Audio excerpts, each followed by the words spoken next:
सोलापूरकरांची सज्जन शक्ती, गणेशोत्सवात डीजे मुक्ती. हतबल असहाय्यता जुगारून डीजेच्या दणदणाटाविरोधात सोलापूरच्या नागरिकांनी उभारलेल्या लढ्याला यश आले आहे. त्या चळवळीची कहाणी.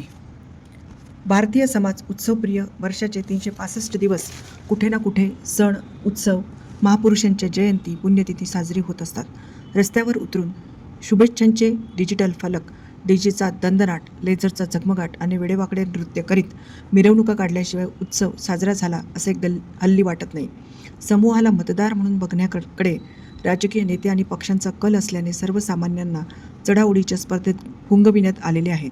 अर्थसहाय्य, साधने पुरवून मोठ्या प्रमाणात उत्सव साजरा करण्याची प्रथा महाराष्ट्रात रूढ झाली आहे.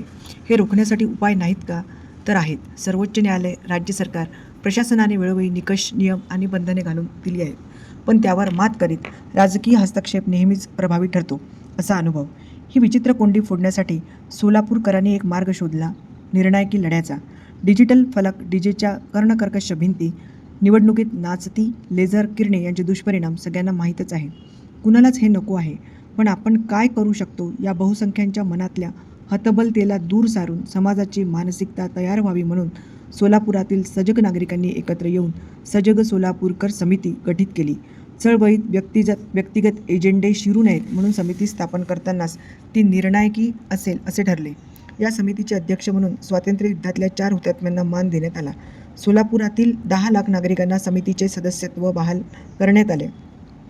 या सर्व समावेशक धोरणामुळे अल्पावधीतच हा लढा निर्णायकतेपर्यंत पोहोचू शकला आहे. सोलापूरचे राजकीय, भौगोलिक आणि ऐतिहासिक महत्त्व वेगळे आहे. 1930 मध्ये सोलापूरकरांनी अभूतपूर्व लढा उभारून इंग्रज अधिकाऱ्यांना सोलापूर सोडणे भाग पाडले होते. 1947 पूर्वी 4 दिवसांचे स्वातंत्र्य सोलापूरकरांनी अनुभवले होते. कापड गिरण्या, यंत्रमाग आणि विडी उद्योग यामुळे हे कष्टकरी लोकांचे शहर कर्नाटक, तेलंगणा राज्याच्या सीमेवर असल्याने मराठी, तेलुगू आणि कन्नड भाषिक समाज या ठिकाणी गुण्यागोविंदाने राहतो. कोणताही वाद न उद्भवता तिन्ही भाषा भगिनी सुखाने नांदतात. मिश्र संस्कृतीमुळे तिन्ही राज्यांचे सण, उत्सव, महापुरुषांच्या जयंती, पुण्यतिथी येथे जल्लोषात साजऱ्या होतात. वर्षाच्या 365 दिवसांपैकी 147 दिवस सोलापुरात सार्वजनिक मिरवणुका काढल्या जातात. अलीकडे डिजिटल फलक, डीजे आणि लेझर शो यामुळे मिरवणुकांचे स्वरूप आमूलाग्र बदलले आहे. त्यामुळे समाजातील धोरणी, सुज्ञ आणि विवेकी माणसे हळूहळू सार्वजनिक उत्सवातून बाहेर पडली. तरुणाईच्या हातात हा उत्सव गेला आणि त्याला राजकीय पाठबळ लाभले. हे स्वरूप बदलण्यासाठीच हा लढा उभारला गेला. सार्वजनिक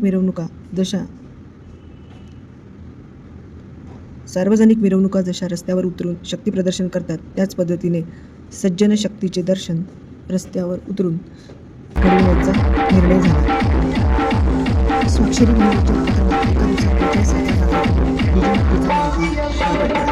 ज्येष्ठ नागरिकांच्या 22 संघटनांनी जिल्हाधिकारी कार्यालयावर मोर्चा काढला. डीजे आणि लेझरचा आरोग्याला त्रास फार, या सगळ्यांबाबत वैद्यकीय व्यावसायिकांनी प्रसार व प्रचार केला.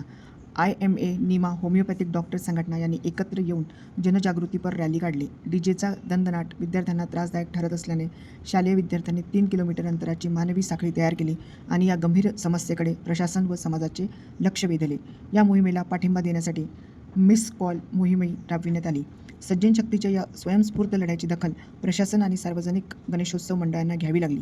गणेशोत्सव मंडळींनीच डीजे आणि लेझर शो बंदीचा निर्णय उत्स्फूर्तपणे घेतला. डीजे व्यावसायिकांनी दिली गेलेली आगाऊ रक्कम मिळवून देण्याची ग्वाही पोलीस आयुक्तांनी दिली. परिणामी गणेश स्थापनेला सोलापुरात डीजे वाजलाच नाही, लेझरचा झगमगाट झालाच नाही. मिरवणुकीत पारंपरिक खेळ व वाद्ये दिसली. वारकरी, शाळांमधील मुलांनी गायलेल्या अभंगांनी डीजेला विसरायला लावले. हे व्यापक यश आहे. ते पुढे 187 दिवस टिकावे यासाठी आता प्रयत्न सुरू आहेत. मिलिंद कुलकर्णी, कार्यकारी संपादक, लोकमत, सोलापूर.